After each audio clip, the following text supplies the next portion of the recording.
आधुनिकता की दौड़ में आज हम अपनी आने वाली पीढ़ी के बारे में सोचना ही भूल गए हैं, जिसका प्रभाव समाज में पड़ता दिखाई दे रहा है। परिणाम स्वरूप जन्म से बच्चों में कई प्रकार की विकृतियां उत्पन्न हो रही हैं। माँ और शिशु को सावधानी और जानकारी न मिल पाने की वजह से कई बीमारियों या कुपोषण का शिकार हो रहे हैं। इन्हीं विषयों को ध्यान में रखते हुए मातृ शिशु आहार एवं पोषण विषय पर अंतर्राष्ट्रीय कॉन्फ्रेंस का आयोजन किया गया। यह कार्यक्रम दिल्ली के लाजपत भवन ऑडिटोरियम में न्यूट्रीकॉन 2023 का भव्य आयोजन किया गया, जिसमें मुख्य अतिथि के रूप में मुख्य वक्ता डॉक्टर रचना गुप्ता। नमस्ते, आप सभी को बहुत बहुत नमस्कार और थैंक यू फूफा जी। आपने बहुत जितना I don't really deserve the words जो आपने बोले, वो मेरी डिज़र्वेशन से बहुत ज़्यादा ऊपर था। And definitely you said rightly कि मेरे मार्गदर्शक पापा को पूरा श्रेय जाता है, मेरी पूरी जो भी दादी माँ, मम्मी, पापा, मेरे भाई भाभी and my in laws, my husband, my daughter, everyone, सबका उसमें श्रेय है जो कुछ भी हम कर पा रहे हैं।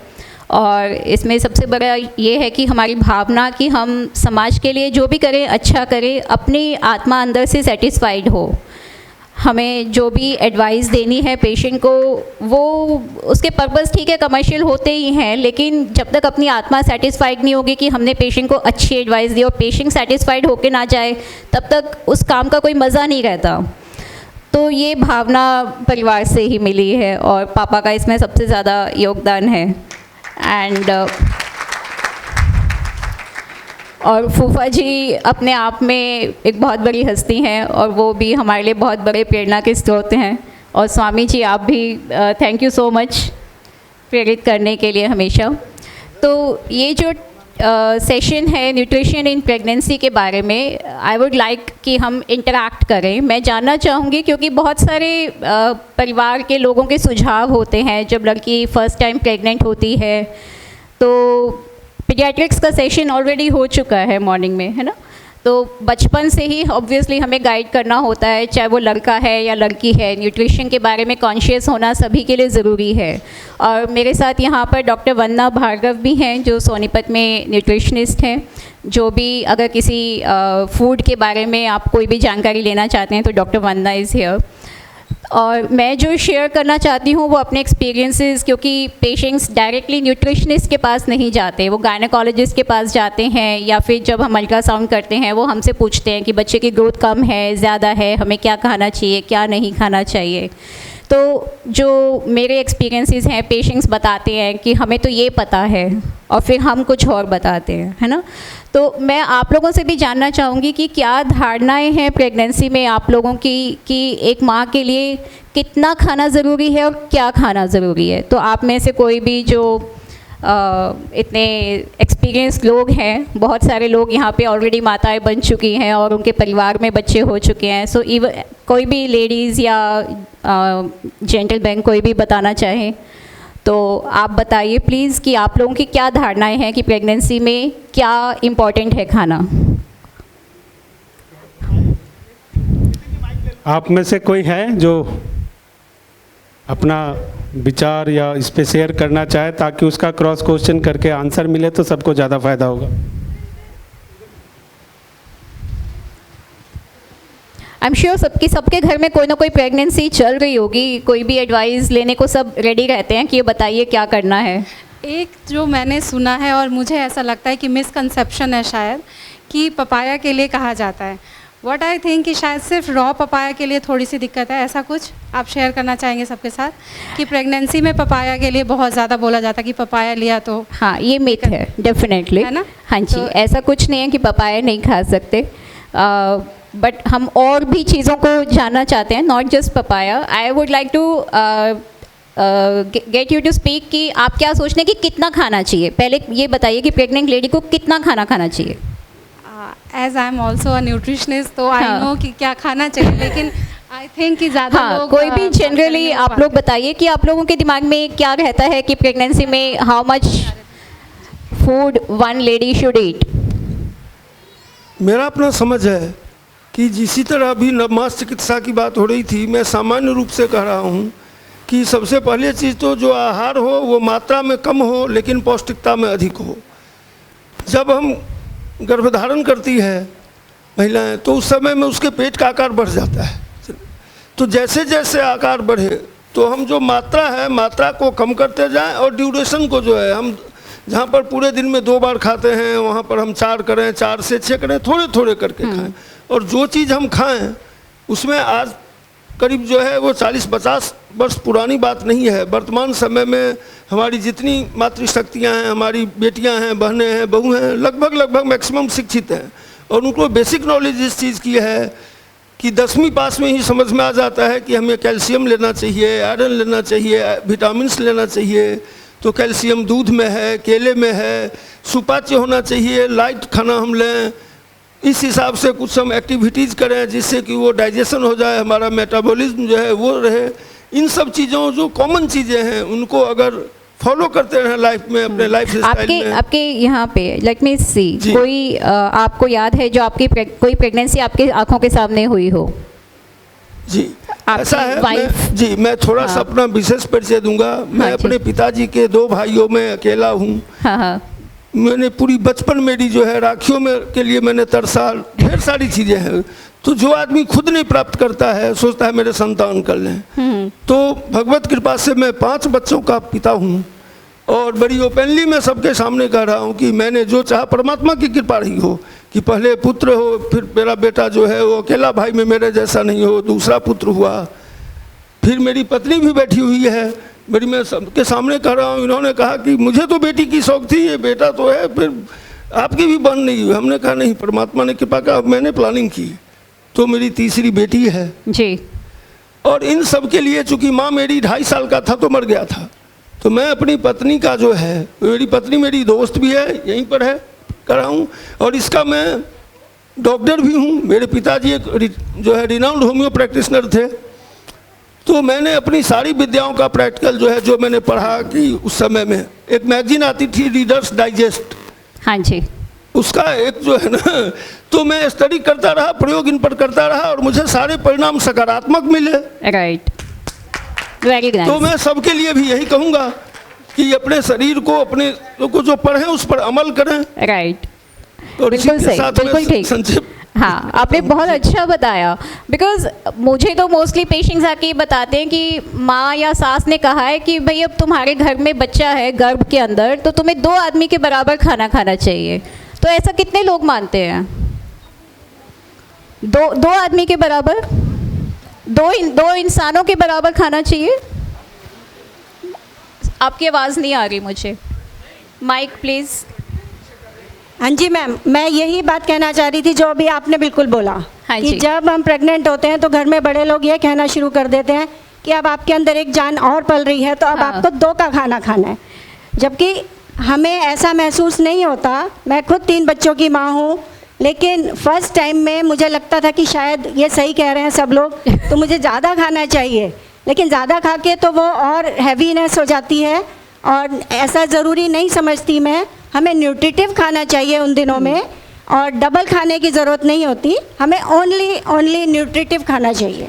राइट, ये चीज़ ना मतलब बहुत कॉमनली अभी जैसे मुझे जो रिस्पॉन्सेज मिल रहे हैं सारे बड़े वो जो होने चाहिए वो वाले रिस्पॉन्सेज मिल रहे हैं, लेकिन जो एक्चुअली होता है वो कोई नहीं बोल रहा। जो एक्चुअली होता है, हाँ जी, जो पसंद हो वही खाना चाहिए। गोलगप्पा ज़रूर खाना चाहिए, ठीक है। Very nice. तो पहला पॉइंट तो यही है कि quantity of food is really, जो हम बोलते हैं एक बच्चा जब पैदा होता है मैक्सिमम 3.5 kg का बच्चा, राइट, और 1 साल पे बच्चा होता है 10-11 kg, और 1 ईयर के बच्चे को हम बोलते हैं कि जो एडल्ट है उसका हाफ न्यूट्रिशन एक 1 to 2 ईयर्स के बच्चे को चाहिए। तो जो बच्चा पेट में है उसको पूरे एडल्ट का न्यूट्रिशन डेफिनेटली नहीं चाहिए, ठीक है ना। तो ये ओवर ईटिंग जो होती है प्रेगनेंसी में, ये हमारे लिए बहुत बड़ी प्रॉब्लम है, जो उसको ठूस के खिलाया जाता है प्रेग्नेंट लेडी को कि सारा दिन खाते रहो, that is not to be done. वो बहुत इंपॉर्टेंट चीज़ है। फर्स्ट 3 मंथ्स में मोस्टली नोज़िया, वॉमिटिंग, उल्टी आने का मन होता है, तो उसमें खाना खाना वैसे पॉसिबल कम होता है। तो जैसे उन्होंने कहा कि जो चीज़ पसंद है वो खाएं, बट किसी को सपोज़ चॉकलेट्स पसंद है, पिज़्ज़ा पसंद है, उसका उसी से वॉमिटिंग ठीक होती है, then what do you suggest? नहीं, ज़्यादा की डेफिनेशन क्या है?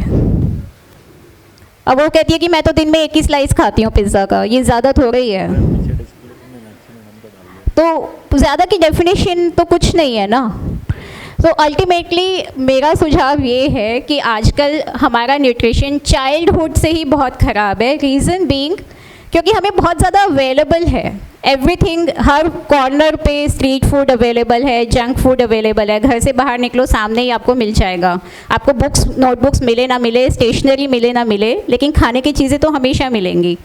तो ये जो availability, access availability of junk food, street food है, ये हमारी हैबिट्स को स्टार्टिंग से ही बिगाड़ती है। और जब लेडी की शादी होती है, लड़की की, उसको डाइट के बारे में कंसेप्ट्स बता दिया उन्होंने कि 10th क्लास में समझा दिया, calcium, iron, but practically I don't see कि किसी भी यंग लड़की को 20-25 ईयर्स के एज में ये कंसेप्ट्स बहुत क्लियर हैं, और वो वही खाते हैं, मोस्टली जंक फूड। एंड आजकल स्मोकिंग, ड्रिंकिंग भी यंग गर्ल्स में बहुत कॉमन है। एंड वो चीज़ भी एक अवेयरनेस ज़रूरी है कि जो अल्कोहल है इसको बड़ा सोशल ड्रिंकिंग में लिया जाता है, लेकिन हमें ये नहीं पता कि ये सोशल ड्रिंकिंग भी बेबी की माइंड डेवलपमेंट को कम कर सकता है। इवन अगर थोड़ा सा भी अल्कोहल प्रेगनेंसी के अर्ली स्टेजेस में लिया गया है तो जो ब्रेन का कॉर्टेक्स है उसका वॉल्यूम रिड्यूस पाया जाता है। So any lady who is trying to get pregnant should not even touch alcohol. There is no quantity, एक ज़रा सी भी क्वांटिटी नहीं है जिसको आप कहें कि ये सेफ़ क्वांटिटी है अल्कोहल के बारे में। और स्मोकिंग ऑल्सो अगेन फर्टिलिटी के चांसेस भी कम होते हैं और बच्चे की ग्रोथ भी स्मोकर्स में कम होती है।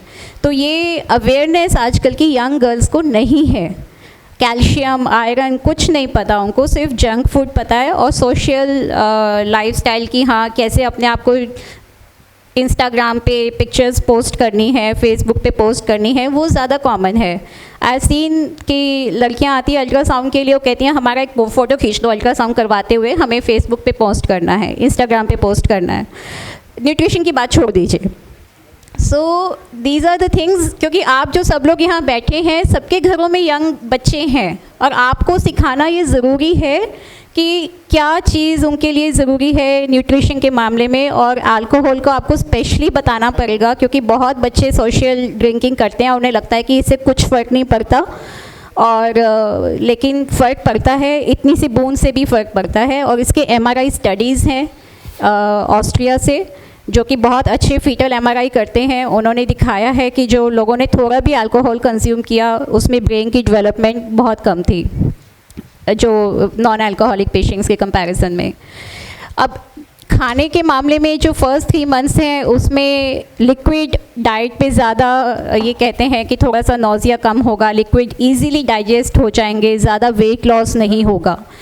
जब प्रेगनेंसी में किसी का वेट लॉस होता है शुरू के 3 महीने में, तब भी फैमिली मेम्बर्स बहुत कंसर्न्ड हो जाते हैं कि इसका तो वेट ही नहीं बढ़ रहा, वेट कम होता जा रहा है, इससे कोई फ़र्क नहीं पड़ता।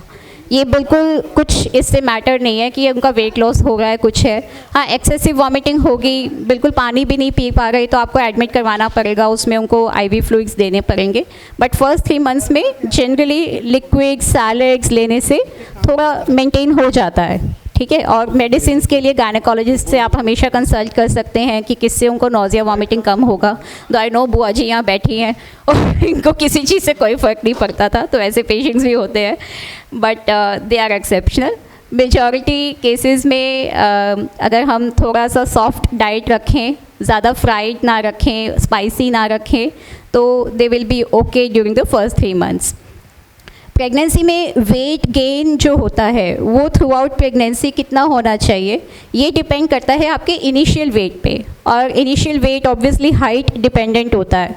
तो एक कंसेप्ट होता है BMI, बॉडी मास इंडेक्स, और एक हेल्दी BMI माना जाता है 19 to 25 के बीच में। अगर उन 19 से कम है तो उन लेडीज़ में भी पॉसिबिलिटी है कि बच्चों की ग्रोथ कम हो, और जो 25 से ऊपर हैं उनमें भी कॉम्प्लिकेशन के चांसेस ज़्यादा होते हैं, उनमें हाई ब्लड प्रेशर, डायबिटीज़ और बच्चे की ग्रोथ कम होना या ओवर ग्रोथ होना, दोनों ही पॉसिबिलिटीज़ हैं।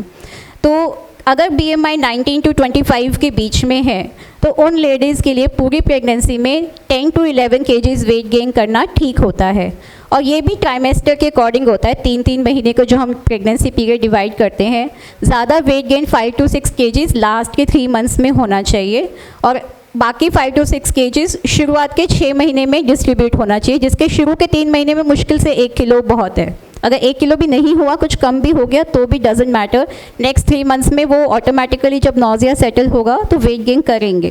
तो फर्स्ट 3 months में आप सोचिए 1 kg, नेक्स्ट 3 months में ओवर 3 to 4 kgs और लास्ट 3 months में around 5 to 6 kgs। That should be the weight gain. तो कोई भी ऐसा नहीं होता कि 15 दिन के अंदर 2 किलो वेट बढ़ गया तो ये कोई अच्छी बात है। तो वेट पे अपना थोड़ा सा नज़र रखनी चाहिए कि ज़्यादा वेट गेन तो नहीं कर गए। देन क्वांटिटी के लिए भी इनिशियल 6-7 months तक क्वांटिटी जो अगर कोई हेल्दी है 19 to 25 BMI के बीच में, उन्हें अपना कैलोरी इंटेक इंक्रीज़ करने की कोई ज़रूरत नहीं होती। लास्ट के 3 months में थोड़ा कैलोरी इंटेक इंक्रीज़ करते हैं और वो कितना होता है, जो बेस लाइन है उसके ऊपर 300 किलो कैलोरीज ऊपर, विच इज़ लाइक कि ठीक है 2 या 3 चपाती और या फिर थोड़ी सी सब्जी और 1 गिलास दूध एक्स्ट्रा। इससे ज़्यादा मतलब ये नहीं होता कि वो 2 जनों के बराबर खाना खाए, इसकी बिल्कुल कोई भी नीड नहीं है। And it has to be accompanied with exercise. अगर कोई लेडी खाना खा रही है, इंक्रीज़ कर रही है, लेकिन एक्सरसाइज नहीं कर रही, एक्टिविटी नहीं कर रही, तो ये बहुत बड़ी प्रॉब्लम है, क्योंकि उनको एसिडिटी की प्रॉब्लम ज़्यादा रहेगी, फूड डाइजेस्ट नहीं होगा और अगेन उसमें बच्चे की ग्रोथ में मदर को हेल्दी फील नहीं होगा तो बेबी की ग्रोथ भी ठीक से नहीं होगी। ये जो एक्सरसाइज वाली बात है ये हम पहले पुराने के ज़माने में नहीं होती थी, बिकॉज़ इतना घरों में ये नहीं होता था कि सबके घर में मेड्स हैं काम करने के लिए और हमेशा कार्स अवेलेबल नहीं होती थी। तो ट्रैवलिंग में ही बच्चों का बहुत वर्कआउट होता था। कहीं भी जाना है तो आप बस से जा रहे हो, बस स्टॉप तक चल के जा रहे हो, आगे आप कैसे भी जो भी ट्रैवलिंग है, ट्रेन्स में ट्रैवल है तो भी आपका वॉक हो रहा है, आप घर का काम कर रहे हो तो आपका वर्कआउट हो रहा है। बट अब वो चीज़ ख़त्म हो गई है। तो अब ये वाला कंसेप्ट नहीं है कि मदर को रेस्ट करना चाहिए, क्योंकि वो रेस्ट पे ही है। Majority of the women are already on rest. Obviously ये सबके लिए नहीं एप्लीकेबल है, बट 90% तो with the women that I see in my practice, सबके पास मेड्स अवेलेबल हैं, उनका सिटिंग जॉब है। सिटिंग जॉब टायरिंग ज़रूर है लेकिन वो वर्कआउट नहीं है, तो वर्कआउट तो करना ही पड़ेगा। प्रेगनेंसी में विदाउट वर्कआउट हेल्दी रहना बहुत मुश्किल है और जो खाना खाएंगे वो डाइजेस्ट ही नहीं होगा। तो it has to be distributed. और जो रेस्ट की बात है, जब हम बोलते हैं स्टैंडर्ड बुक्स में कि रात को 8 घंटे, दिन में 2 घंटे, इससे ज़्यादा लेटना इज़ नॉट एडवाइजेबल। और बाकी टाइम एटलीस्ट 45 मिनट्स का वॉक, या वो ज़रूरी नहीं है कि वो एक ही बार में वॉक करें, they can distribute the walk over 2 times, morning evening 15-20 minute, आधा घंटा कर सकते हैं। और या खाना खाने के बाद एवरी मील के बाद 10-15 मिनट वॉक कर सकते हैं, अगर कहीं बाहर नहीं जा सकते तो घर में ही हो सकता है। So this is very important कि खाने के साथ साथ उनको फिज़िकल वर्कआउट करना ज़रूरी है। हल्की फुल्की एक्सरसाइजेज जैसे लाफ्टर क्लब के मेंबर्स ने इतने अच्छे से बताई, that is also very nice. ये चीज़ें बहुत हेल्प करती हैं। और जो घर के बाकी के लोग हैं, everything is not in the hand of pregnant women, है ना। जो एनवायरनमेंट है वो बहुत ज़रूरी है। प्रेग्नेंट वुमेन सोचती है कि मैं पॉजिटिव सोचूं, लेकिन घर में एनवायरनमेंट अच्छा नहीं है, हर टाइम कुछ ना कुछ कॉन्फ्लिक्ट्स हैं, तो again that will be stressful. तो सभी को एक तरीके से सोचना चाहिए कि हाँ, ये लेडी प्रेग्नेंट है, इसको क्या खाना है क्या नहीं खाना। हर कोई अपनी अपनी अलग अलग एडवाइस ना दे। और ये बहुत कॉमनली होता है कि मदर कुछ कह रही है, मदर इन लॉ कुछ कह रही है, मैं किसकी सुनूं। तो वो चीज़ ना ज़्यादा मतलब ये नहीं होना चाहिए कि आई थिंक बच्चों को एजुकेट करना ज़रूरी है। उनको हर टाइम नहीं बोलना चाहिए कि आप ये खा लो, ये खा लो, ये खा लो। और जूसेस हैं, एक्सेस ऑफ जूसेस लेना या even access of coconut water लेना। कोकोनट वाटर पे कोई स्टडी नहीं है कि कोई नुकसान है, it is always considered to be beneficial. But मेरा पर्सनल एक्सपीरियंस है कि जो लोग डेली के डेली कोकोनट वाटर पीते हैं ना, उनको थोड़ा शुगर लेवल्स हाई होते हैं और बच्चों की ग्रोथ थोड़ी सी ज़्यादा, एमनियोटिक फ्लूइड ज़्यादा, they going to premature at times. तो मैं रिस्ट्रिक्ट करती हूँ अपने प्रैक्टिस में कि आप डेली कोकोनट वाटर मत लो, वीक में 1 बार 2 बार लिया, that is enough.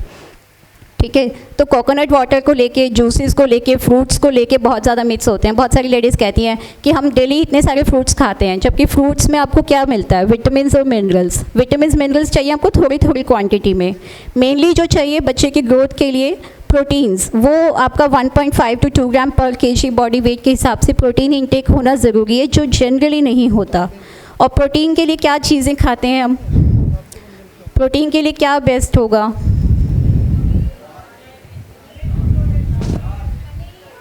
Paneer, dal, soybean, काले चने, सफ़ेद चने, कोई भी चने हो, ठीक है। देन बीन्स हैं, फलियां हैं, मटर, लेग्यूम्स जितने भी हैं, ऑल दीज, पीनट्स अच्छे हैं, मखाने, ठीक है। लेकिन ये भी again you have to calculate, है ना। और ऐसे नहीं है कि आप प्रोटीन खा रहे हो तो आपको कैलोरीज नहीं मिलेंगी। जो भी चीज़ आप लेते हो उसमें हो सकता है 10% प्रोटीन हो, 25% प्रोटीन हो, बाकी सारा आपको कार्बोहाइड्रेट्स ही मिल रहे हैं। तो जब आपका प्रोटीन इंटेक एडिक्वेट हो जाता है तो आपकी ऑटोमेटिकली कैलोरीज जितनी चाहिए वो मिल जाती हैं। तो आपको अगेन ओवर ईटिंग करने की ज़रूरत नहीं है। उसमें चपाती, बहुत ज़्यादा चपाती नहीं खानी है, बहुत सारा आप रैदर आप दाल ज़्यादा खाएं, पनीर लें, उसके साथ में थोड़ा सा दही लें, लस्सी लें। लस्सी इज़ वेरी डाइजेस्टिव, बहुत उससे डाइजेशन में हेल्प मिलती है। तो ऐसे भी ज़रूरी नहीं है कि दूध कंपल्सरी है पीना। किसी को दूध नहीं डाइजेस्ट होता है तो वन कैन टेक दही, लस्सी या उसके बाय प्रोडक्ट्स जो हैं। ऐसे नहीं है कि हम 100% हमेशा दूध नहीं पिया तो बच्चे की ग्रोथ नहीं होगी, ये कोई ज़रूरी बात नहीं है। सो मेन है कि खाने में वही कि ज़्यादा नहीं खाना, न्यूट्रिशियस खाना है और बैलेंस डाइट खाना है। बैलेंस डाइट होती है कि 60% कार्बोहाइड्रेट्स हों, 30% प्रोटीन्स हों और अप टू 10% आपके फैट्स हों, which are different types of fat. ये नहीं कि खाली देसी घी ले रहे हो, उसमें आपको अलग अलग फैट्स इंक्लूड करने होते हैं। स्पेशली जो olive oil, sunflower seed oil, सरसों का तेल, कोकोनट ऑयल, आप कोई भी जो भी है मिक्स करना बेटर रहता है। और ये नहीं है कि एक ही सोर्स से आपको हमेशा फ़ैट की देसी घी ही आप यूज़ कर रहे हो, वो भी मिक्स करते रहें तो अच्छा है। एंड साथ में विटामिन मिनरल्स हमें थोड़ी थोड़ी क्वांटिटी में चाहिए, तो बहुत सारे फ्रूट्स खाने की नीड नहीं है। और जो मीठे फ्रूट्स होते हैं, मैंगो, बनाना, ग्रेप्स और ये सारी, अनार का बहुत ज़्यादा लोगों को वहम रहता है, कस्टर्ड एप्पल। लेकिन अनार का जूस तो भर भर के पीते हैं कि इससे हमारा हीमोग्लोबिन बढ़ेगा, जबकि कभी नहीं इंक्रीज़ होता। इतने सारे पेशेंट्स जिनके HB लो होते हैं ना, वो हमेशा पोमेग्रेनेट जूस पी रहे होते हैं डेली के डेली, और पता नहीं कैसे पीते हैं, जो भी उनको डाइजेस्ट भी नहीं होता एक्चुअली तो, और ज़बरदस्ती पी रहे होते हैं, बट उससे इफ़ेक्ट बिल्कुल भी नहीं आता। अगर HB कम है तो हरी सब्जियां खाना ही बेस्ट है। जितना ज़्यादा ग्रीन वेजिटेबल्स आप 2 बाउल भर के डेली खाओगे तो वो आपको ज़्यादा इफेक्टिव होगा। एंड मेक श्योर कि वो सब्जियां बहुत पतली पतली पानी पानी वाली ना हो, मतलब there has to be substance in it. जैसे दाल खा रहे हैं, उसमें पानी का पानी ज़्यादा है, दाल इतनी सी है, तो it will not be effective. तो वो भी देखना ज़रूरी है कि नारियल क्या नारियल is also not necessary for the pregnancy. ये भी एक बहुत बड़ा मिथ है कि देखो, एक तो कोकोनट वाटर ना नॉर्थ इंडिया का कोई स्टेपल फूड नहीं है, it is not necessary. Coconut water कोई आपको एडिशनल बेनिफिट नहीं देने वाला प्रेगनेंसी में। आप सिंपल पानी पिएंगे तो वो ज़्यादा अच्छा है। कितना नारियल खाएंगे ना, इतना सा आप कितना नारियल खा सकते हो दिन में? थोड़ा सा ही तो खाओगे, उससे आपको बहुत कुछ न्यूट्रिशन नहीं मिलने वाला। उससे ज़्यादा तो आप पीनट्स या मखाने खा सकते हैं जो कि ज़्यादा न्यूट्रिशियस हैं प्रोटीन लेने के लिए, है ना। So it is not a necessary part of your diet कि आपको नारियल के ऊपर बहुत ज़्यादा, मतलब मैंने देखा है लोगों का बड़ा माइंड फिक्स्ड होता है अनार पे, नारियल पे, जूसेस पे, फ्रूट्स पे, इन 4 चीज़ों पे। तो ये माइंड फिक्स नहीं होना चाहिए, है ना। किसी भी चीज़ की एक तो एक्सेस बुरी होती है, हर चीज़ को आपको बैलेंस आउट करना है, मॉडरेशन में लेना है। ये नहीं कि रोज़ रोज़ आप नारियल पानी पियो, वो बिल्कुल भी मत करना। और बैलेंस करिए, डिफरेंट टाइप्स ऑफ फूड्स उसमें करिए कि किसी दिन आप स्प्राउट्स ले गए हैं, किसी दिन आपने चने बॉईल किए, किसी दिन आपने पनीर ऐड किया, और या फिर आप अपने आटे में, गेहूं के आटे में अगर चने का आटा मिक्स करते हैं, सोयाबीन मिक्स करते हैं, तो that is going to be more nutritious.